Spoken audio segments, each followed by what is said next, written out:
Good day, fret friends. For those that don't know me, I am Victor Christian. I run a guitar repair shop in Kirkby and Ashfield in Nottingham called Fret Friend, formerly Christian Guitars. And I'm doing a little video today just showing my Kramer Focus 3000 guitar. Because I've got a couple of people interested in buying it. So, and you know, I was maybe looking to sell it later on, I don't know. So, got it here in its case. Well, I'm not selling the case, by the way, because this case is it's a Mayon's case. It's brand new. I think it retail about 140 odd quid.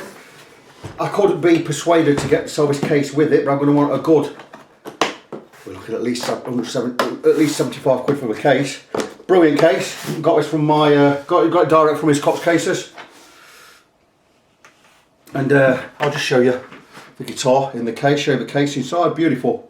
But I'm not selling the case. I'm just selling the guitar. So what I'm going to do is I'm going to take the guitar and I'll give you a bit of history about this guitar. Tell you how I come by it and what work it's had done and blah blah blah blah blah. I've got a couple of people interested in buying this guitar, and before we start I'm going to be looking at about 250 quid for it, because it owes me money and it's had a lot of work and it's had a lot of hardware. Thing is, even about 250 quid I'm not really going to be making anything. So and while I'm here, I might as well say, if you don't know who I am, go and check my page on Facebook. It's facebook.com/NG17, and that's NGONESEVEN. So here we go, Kramer Focus 3000 guitar. So, there you go, do you like that? Just show the back, made in Japan. I know it was made in Japan, and it was most likely made at the ESP factory, as there were. Some were also made at the Fujigen plant, so it could be one or the other. So it was definitely made in Japan. This came to me in a pretty sorry state of affairs. The electrics weren't right. The scratch plate was all really messed up. The frets were atrocious. It needed a refret. Everything else was pretty much okay. The bodywork is okay. Have a look there. There are a couple of indentations on the top, but I wouldn't call them dings, because they're not dings. There's no dings on there. There are a couple just here on this edge here, a couple of scratches there. The back, again, a couple of indentations here, this area, but the back is absolutely fine. I do believe I also have I'm not sure if I have a cover plate for the back, might have one, I'm not sure. I didn't see one in the box, so there might not be one. You see there, right, upgrades, let's talk about upgrades. So this guitar came to me, it had deep ridges in the fingerboard. Really very deep. So what I did was I decided to give this a complete refret and fill in the dings. I've got videos on this on YouTube. I'm going to link the videos on YouTube shortly after this one. So what I did was I stripped the fingerboard completely. Sanded it all flat, re-radiused it. Didn't take any material off the top, because these ESPs, they've got a really thin strip of rosewood on there, or these Japanese ones. So it's more or less like a thick veneer, and I didn't want to remove any excess material, so I took as little material off as I could. Now I'm going to show you this area. You see here there's some slight colour differences under these frets here. That's where I filled in these areas. You see it there, you can see it now. That's the areas I filled in with rosewood dust and super glue. And what we did is, once that was all done, we re-radiused all this area, sanded it flat. So we got the fingerboard flat again. My neck was straight anyway. Truss rod works perfectly, and I've re-fretted using jumbo fret wire. But to keep with the Japanese theme, I used Hosco fret wire. Now Hosco fret wire is hard fret wire. It's 18% nickel silver. So it sits between the hardness of regular 12%, which is a little bit soft, and stainless steel. So I'd say it's round about the same kind of hardness as Jescar Evo Gold fret wire, which I've also used on another guitar of mine. So it's very hard fret wire. Obviously, me being I'm a fret and neck specialist, it's why I run Fret Friend. It's why my company's called Fret Friend. My specialties are necks and frets. Refret by me, I've got separate videos on all that. In fact, I've got separate videos on all of the work on this guitar. So, a couple of other things I'm going to mention. Some slight dings around it. Well, not dings, but indentations. Now, you might not be able to tell on the on this video, but even though this looks red, it looks like a pillar box red or whatever. It is kind of a metallic. It's not quite metallic, or sparkler, but it's that way inclined. It's got a bit of a sparkle to it. So let's talk about what else it's had done. Well, when it comes to me, I don't think it had the locking nut sockets, the clamps on there. It certainly didn't have the string tree, which I've bought. The tuners are stock and standard. I don't know who made them, but I'd imagine they're ESP or maybe even Gotoh. The pickguard, it was shiny in places, not in others, so you can see it looks a little like it's a matte finish now. And to get that effect, all I did was, once I stripped everything and redid the electrics, is I took some steel wool and just up and down with the steel wool, just put some that matte finish in it, and it looks fantastic. I think. Original plate on the back there, Kramer, blah blah blah 10755 is it? Something like that. Don't know what that means. This has been dated at 1984, so I'm inclined to think it is a 1984. Now, when I got it, it had a different. It didn't have the original bridge pickup, but the pickups weren't much caught. These are okay. This is an Artec hex booker. Now, Artec are a Korean pickup manufacturer. They make pickups for Guitar Fetish, GFS, Dragon, Fire, Guitar Heads, many other companies. I believe Epiphone use them to make the pickups. They're a good pickup maker out of Korea. I think our pickup itself was about 20 quid. I stuck that in. It's a output. The output is about 16k ohms. And also there's a coil split on this. This sounds fantastic split. It gives you the best sound, but you get awesome metal sounds like this, but it'll do anything, this guitar.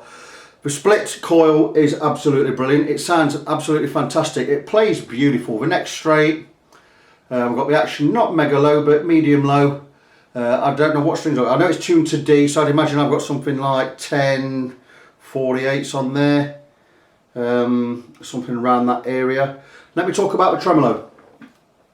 This tremolo, I did have an original Floyd Rose on this, but I didn't want to sell it with the original Floyd Rose because I want to keep the original Floyd Rose. So, Floyd Rose has come off, and I was looking for a good alternative to a Floyd Rose. Now, my favourite tremolo is the Gotoh. The Gotoh, again, Japanese. And I was going to put a Gotoh on it, but that would have cost me 160 quid, and I thought it's too much. So I had a look round, and I came across GFS, Guitar Fetish, in America there. And they are selling an all-steel tremolo based. If you look at it, it looks just like the Gotoh. Same shape saddles and everything. And it's all steel construction. So I went and bought that, thought I'd give it a try, stuck it on there. Look how thick the base plate is. Now, don't get me wrong, this is not a cheap tin pot Floyd Rose copper. Right, this is all steel. And the brass block that came with it was rubbish. So I went and bought a big brass block.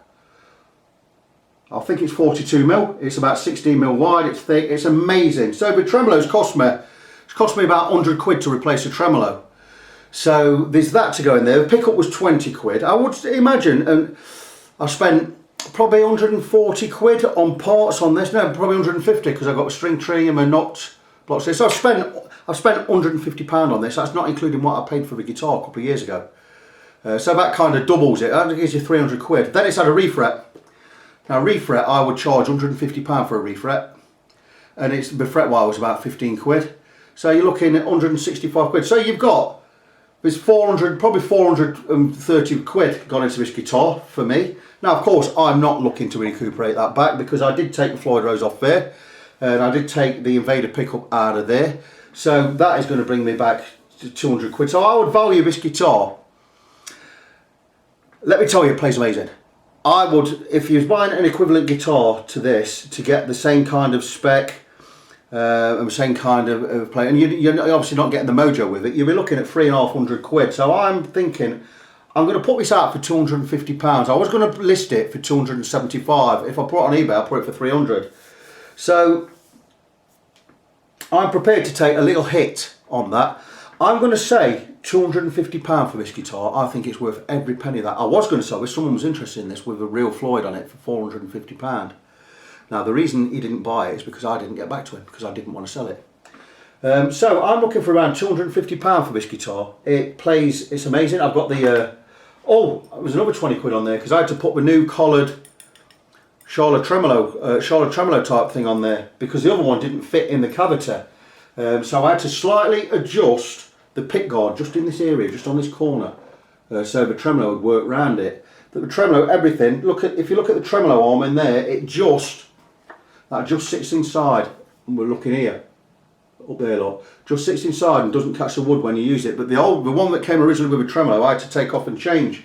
So there's another 15-20 quid there. So this guitar probably owes me 270 odd quid. Well, 470 quid, let's say. So you know, I really ought to let it go for 275, but I'm prepared to let it go. Let's have a look at £250. I've got a couple of people interested. I'm not bothered if it sells or not. It makes no difference. I run a guitar repair shop. I can always use a guitar. Out of the 2 Super Strats I have, this is amazing. This is the best one by far. I will miss it when it's gone, but to be honest with you, I could do with 250 quid because I'm saving up to get myself something really special this year. So this is the guitar. Let's see if it's in tune. It's not too bad. Have I got a guitar lead? See, look, I've not got my amp or anything set up. I'm just going to go into my Yamaha THR 10X. I've got a clean boost there. No drive on the clean boost, just to give me more sustain. Let's see if we are plugged in. We might get away with this. Brilliant, we're in.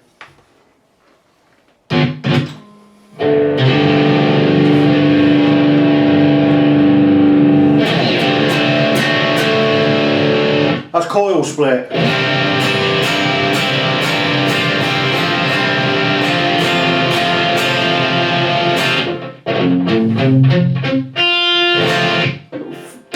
Humbucker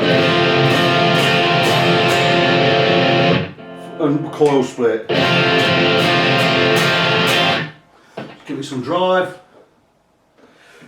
Where are we there?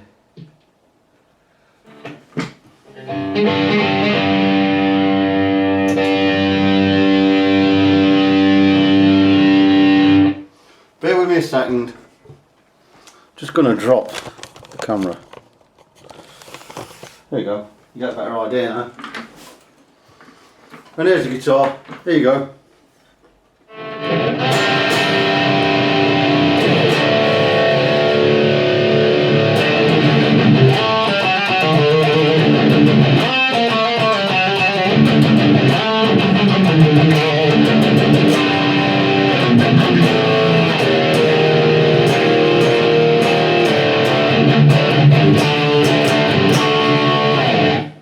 That's in a coil split position. That's full.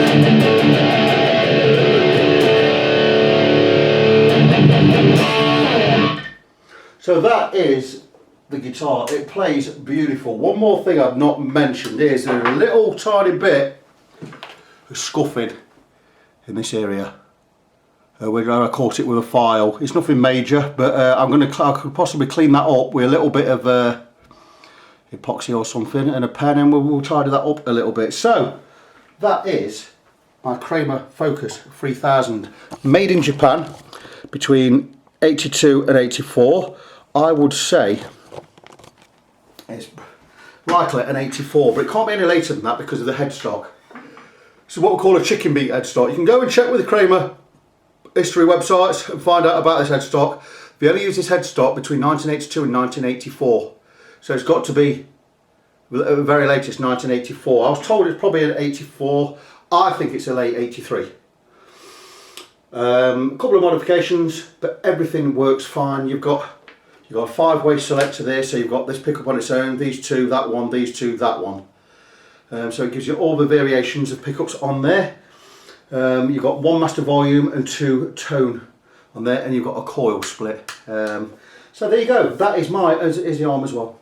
So it's my Kramer Focus 3000 guitar, made in Japan. Not much more I can say about it really. I will be putting it up for sale soon. I've just done this video just for the purpose of advertising it on Facebook or whatever. But if you're interested in the guitar, I guarantee it plays perfectly. The fret job is absolutely bang on. I will send you links to the fretwork I did on the guitar. One more thing I must mention, there are a couple of little file marks in the fingerboard. You can't really see them, to be honest with you, but they are there, so I'm going to mention that. It's not untidy, it's not going to cause any problems. I just want to mention that there are light scratches in there. All in all, a really good guitar, and well worth the £250 I'm asking. So if you're interested, give me a buzz. I've got a box to ship it in, so I've got no problem with shipping it anywhere. If you need that, I've got a good box as well, because I think I work for I also work for a guitar shop, Music Scene in Mansfield, who, if they get anything that needs more than a setup, they contact me, because they only do setups in shop. Anything else they contact me for. So got very good credentials. I work for high-end guitar importers. I'm in-house guitar tech for a big company. I'm not going to mention who, I don't need to do that. But my credentials are fine. Check my reviews on Facebook, facebook.com/NGONESEVEN. I'm Victor Christian, I'm Fret Friend, and this is me signing off.